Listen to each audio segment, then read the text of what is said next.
Hi friends. आज मैं आप लोगों को फंडामेंटल राइट्स का इंट्रोडक्शन, पूरे क्लास में हम फंडामेंटल राइट्स पूरा तो कवर नहीं कर सकते, ये एक बहुत बड़ा टॉपिक है, पर मैं आपको इसका इंट्रोडक्शन दूंगा। और अगर आप समाचार, जैसे मैं हर बार कहता हूं, अगर आप समाचार पत्र पढ़ते होंगे या फिर न्यूज़ टेलीविज़न में आप न्यूज़ देखते होंगे या जिस तरीके से भी अगर आपको समाचार मिलता होगा, तो आप लोग अक्सर सुनते होंगे अधिकारों के बारे में। हर दूसरे दिन आपको कहीं ना किसी चर्चा में, चौक चौराहों पे आपको लोग चर्चा करते हुए भी दिखेंगे। पर वो हमारा विषय नहीं है, हमारा एग्जाम से, कॉम्पिटिटिव एग्जाम से रिलेटेड है और हमें क्या चीज़ें जाननी चाहिए। तो बेसिकली आप देख पा रहे हैं, ये एक बॉक्स मैंने एक ट्री के जैसा बनाया है। तो अगर आप इसे अधिकारों को समझें तो आप देखेंगे कि कई जो टर्म्स आप सुनते हैं, मैं सिर्फ उनको आपको क्लियर करने की सबसे पहले कोशिश करूंगा। तो आपने सुना होगा नेचुरल राइट्स, आपने उसके बाद ये भी सुना होगा ह्यूमन राइट्स। आप अक्सर देखते होंगे ह्यूमन राइट वायलेशन, इस तरह की चीज़ें आती है। फिर कॉन्स्टिट्यूशनल राइट, संवैधानिक अधिकार, लीगल राइट्स, कानूनी अधिकार, ठीक है। नेचुरल राइट्स प्राकृतिक अधिकार, ह्यूमन राइट्स मानव अधिकार, कॉन्स्टिट्यूशनल राइट्स संवैधानिक अधिकार, लीगल राइट्स कानूनी अधिकार। इसके अलावा आप दूसरी तरफ बोर्ड के आएंगे तो आप देखेंगे मैंने फिर अधिकारों को 3 तरीकों से बांटा हुआ है। इकोनॉमिक अर्थात आर्थिक अधिकार, दूसरे पॉलिटिकल अधिकार, राजनीतिक अधिकार, और तीसरे जो है सिविक राइट्स है। तो अगर आप इन तीनों को देखेंगे तो आप इस तरीके का एक कैटेगराइजेशन है और एक ये इस तरीके का कैटेगराइजेशन समझ पाएंगे। तो आइए सबसे पहले जानने की कोशिश करते हैं कि अधिकार क्या है। अधिकार को डिफाइन करना हमारा उद्देश्य नहीं है। अधिकारों के बारे में ज़्यादा जानकारी या ज़्यादा समझ पॉलिटिकल साइंस में या दूसरे जो दर्शन के विषय हैं उनमें पढ़ा जाता है। पर आपके लिए मोटा मोटा तौर पे आप कह सकते हैं अधिकारों का मतलब है ऐसी सामाजिक स्थिति जहाँ पे व्यक्ति अपना जो सर्वोच्च है या अपने व्यक्तित्व का सर्वोच्च या सबसे बेहतर निर्माण कर सकता है। इसे आप एक तरीके से कुछ करने की आज़ादी से संबंधित समझ सकते हैं, अर्थात आपको काम करने की या जो आप करना चाहें, कोई एक्शन आपको लेना हो, उसको करने की आज़ादी, अर्थात उसमें कोई पाबंदी ना हो, इस तरीके से आप समझ सकते हैं। ठीक है,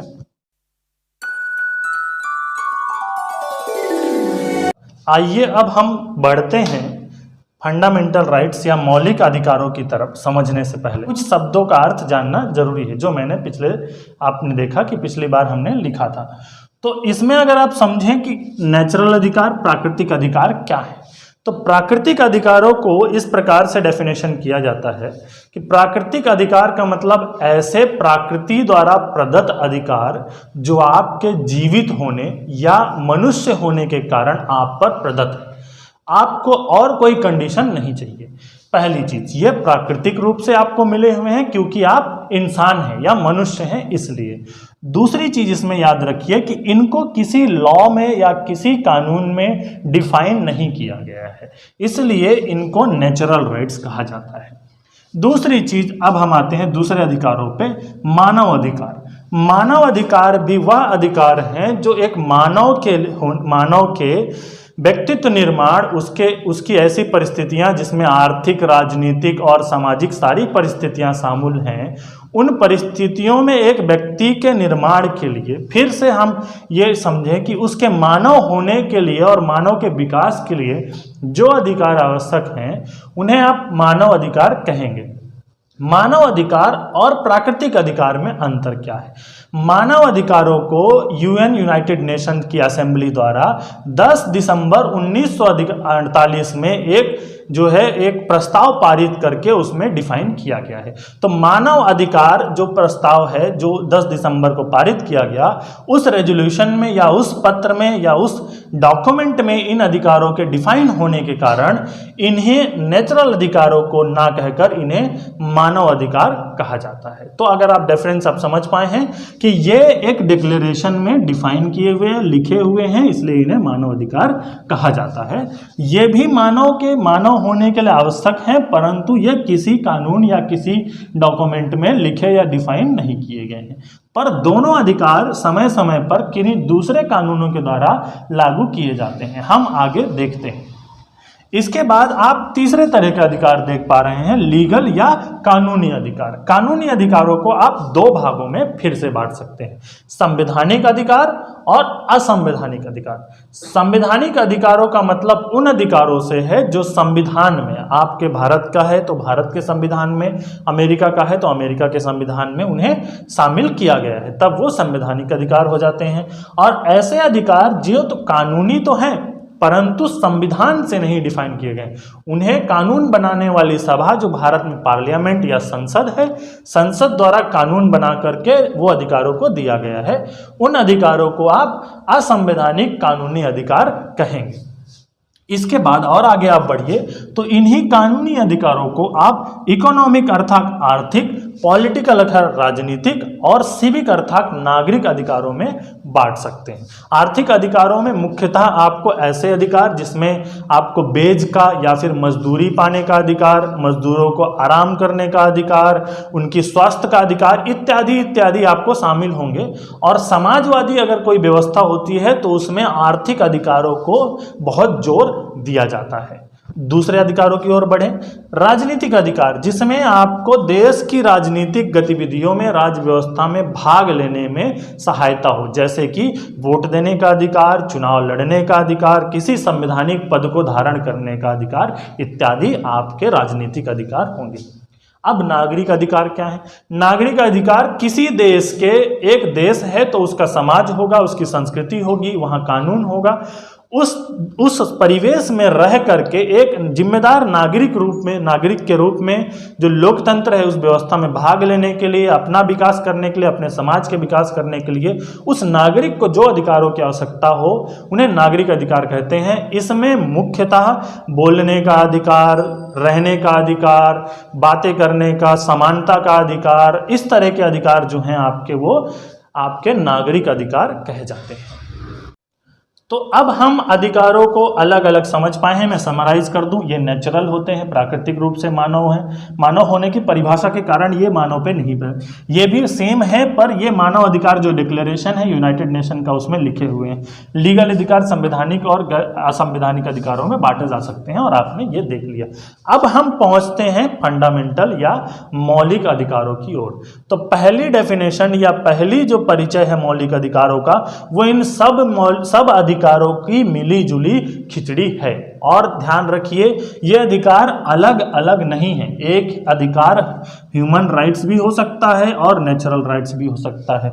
वह संवैधानिक अधिकार आर्टिकल 21 जीवन का अधिकार, वह संवैधानिक अधिकार भी है और मानव अधिकार भी है और वह नेचुरल राइट्स भी है। तो इसलिए ये अधिकारों का कैटेगराइजेशन उनको अलग नहीं करता, पर जानने का अलग अलग नजरिया मात्र है। तो फंडामेंटल राइट्स में इन सारे तरह के अधिकारों को एक मिला करके एक खिचड़ी बनाई गई है। तो आखिर आइए अब हम समझते हैं कि उन्हें फंडामेंटल या मौलिक क्यों कहा जाता है। मौलिक अधिकार क्या है पहले हम समझेंगे, मौलिक अधिकार की डेफिनेशन क्या है, फिर हम समझेंगे कि उन्हें मौलिक अधिकार क्यों कहा जाता है, और फिर हम समझेंगे कि मौलिक अधिकारों का महत्व क्या है। तो आइए सबसे पहले समझते हैं मौलिक अधिकार क्या है। तो मौलिक अधिकार भारत के संविधान में भाग 3 में जिन अधिकारों को डिफाइन किया गया है, भाग 3 में जिन अधिकारों को शामिल किया गया है, उन्हें आप भारत में मौलिक अधिकार कहेंगे। इन अधिकारों में राजनीतिक और नागरिक अधिकार मुख्यतः शामिल हैं। आपके इसमें आप देखेंगे तो आपके राजनीतिक और नागरिक अधिकार मुख्यतः शामिल हैं। परंतु समय समय पर भारत के सर्वोच्च न्यायालय ने आर्टिकल 21 से नए अधिकारों का उत्पन्न किया है और उस कारण से कुछ आर्थिक अधिकार भी हमारे फंडामेंटल या मौलिक अधिकार में आ गए हैं। पर अगर क्वेश्चन पूछा जाता है मुख्यतः कौन से हैं, तो उसमें सिविक अर्थात नागरिक और राजनीतिक अधिकार ही शामिल है। तो मौलिक अधिकार क्या है? वह अधिकार जो संविधान के भाग 3 में शामिल किए गए हैं, और उन अधिकारों का जो नेचर है आप बताएंगे कि उन अधिकारों में मुख्यतः नागरिक और राजनीतिक अधिकार शामिल है। परंतु समय समय पर सुप्रीम कोर्ट ने आर्टिकल 21 के माध्यम से कुछ आर्थिक अधिकारों को भी उत्पन्न किया है। भारत के संविधान में आर्थिक अधिकार मुख्यतः डायरेक्टिव प्रिंसिपल में लिखे हुए, नीति निर्देशक तत्व में। किसमें लिखे हुए हैं? नीति निर्देशक तत्व में।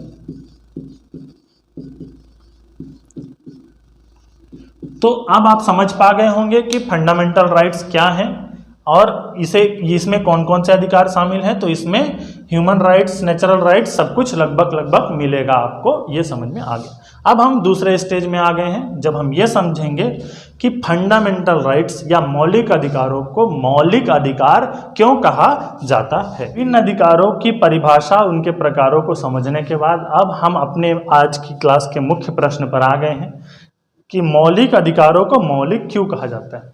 तो इसके आप 5 कारण किताबों में पाएंगे मौलिक अधिकारों को मौलिक कहने का। पहला कारण, ये मानव या नागरिक के बहुमुखी विकास के लिए मूल पर है, या एकदम आप कहें तो ये उनकी नींव है, एकदम मूलभूत आवश्यकता है। इसके बिना मानव का विकास, बहुमुखी विकास संभव नहीं है। तो पहला कारण ये है। दूसरा कारण, इसे law of the land, fundamental law of the land, अर्थात भारत का मूल कानून जो कि भारत का संविधान है, इसमें शामिल किया जाना है। तो लॉ ऑफ द लैंड के fundamental law of the land में इंक्लूड होने के कारण भी इन्हें मौलिक अधिकार या फंडामेंटल लॉ कहा जाता है। दूसरा कारण। तीसरा, ये जो अधिकार हैं ये जस्टिसेबल हैं, इनके लिए आप अदालत का दरवाजा खटखटा सकते हैं और यह सुप्रीम कोर्ट के द्वारा प्रोटेक्टेड हैं, इसलिए भी इन्हें मौलिक अधिकार कहा जाता है। चौथा कारण यह है कि ये सब पर लिमिटेशंस हैं, अर्थात भारत की कार्यपालिका, न्यायपालिका और विधायी पालिका, ये तीनों पर समान रूप से बाध्य हैं और इन्हें मानना उनके लिए आवश्यक है। इनका वायलेशन किसी भी रूप में वो तीनों शाखाएं नहीं कर सकती, इसलिए भी ये मूल या मौलिक अधिकार कहलाते हैं। अंत मुख्य कारण, सबसे मुख्य और अंत कारण यह है कि ये रूल ऑफ लॉ यानी कानून का अधिकार की जो अवधारणा है, जिसके कारण जो लोकतंत्र है उसकी जो मूल अवधारणा जिस पे बसती है कि भारत में संविधान सर्वोच्च है, ना उससे ऊपर राष्ट्रपति हैं ना देश के प्रधानमंत्री हैं, उस जो अवधारणा को रूल ऑफ लॉ कहते हैं, ना पार्लियामेंट इससे ऊपर है, उस अवधारणा को पूर्ण करने के लिए इन अधिकारों को नागरिकों को दिया जाना आवश्यक है, जिस कारण से भी इन्हें मौलिक अधिकार कहा जाता है। मैं समराइज कर दूं, पहला, ये नागरिक के बहुमुखी विकास के लिए आवश्यक है। दूसरा, ये law of the land, fundamental law of the land constitution में इंक्लूडेड है। तीसरा, ये जस्टिसेबल हैं और कोर्ट के द्वारा प्रोटेक्टेड हैं। चौथा, ये सारी गवर्नमेंट पर लिमिटेशन है, गवर्नमेंट की तीनों शाखाओं पर।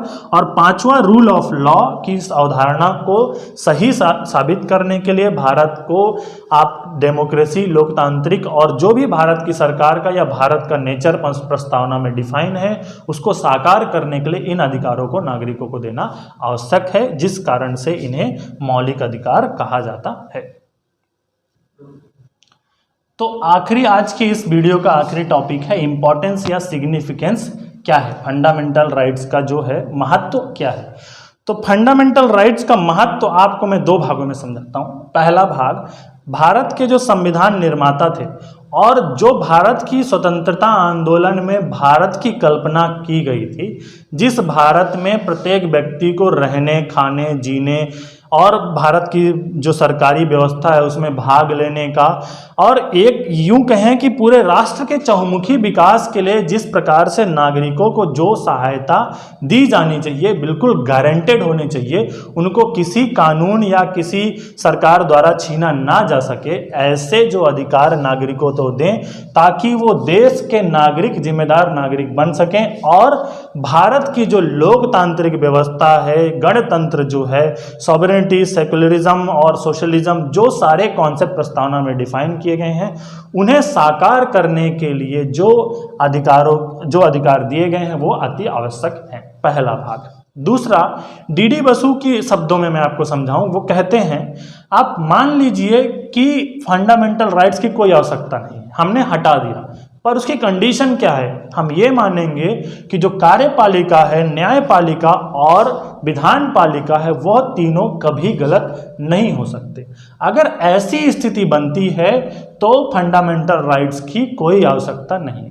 परंतु इतिहास गवाह है कि ऐसी स्थिति कभी नहीं हुई। जुडिशियरी कार्यपालिका और लेजिस्लेटिव या कि विधायिका में हमेशा कुछ ना कुछ खामियां रही हैं और समय के साथ उसमें परिवर्तन आए हैं, अर्थात उसके एब्सोल्यूट या हमेशा सही होने के चांसेस कम हैं। इसलिए उन चीज़ों को लिमिटेड रखने के लिए या उनके बिल्कुल सही ना होने के कारण इस फंडामेंटल राइट्स की आवश्यकता होती है। तो आशा है अब आप फंडामेंटल राइट्स को और जो विभिन्न प्रकार के शब्दावली है उसको समझ गए होंगे और आप अब फंडामेंटल राइट्स को पढ़ सकते हैं। इसके बाद की चीज़ें हम अगले वीडियो में लेके आएंगे। साथ ही मैं आपको बता दूं कि CGPedia की क्लासेस रोज आपके नेहरू चौक के पास कुन्हेर गार्डन के पास हमारी क्लासेस हैं, वहां पर रोज क्लासेस चल रही हैं। यदि आप PSC, UPSC या व्यापम किसी भी परीक्षा में किसी भी परीक्षा में आप भाग लेना चाहते हैं और उसे पास कर सरकारी नौकरी पाना चाहते हैं तो आप हमारी क्लासों से जुड़ सकते हैं। साथ ही हमारा टेलीग्राम चैनल की लिंक आपको वीडियो में मिली हुई है, आप उसे भी ज्वाइन कर सकते हैं और जुड़े रह सकते हैं हमारे साथ। आपका समय शुभ हो, आपका दिन शुभ हो। धन्यवाद।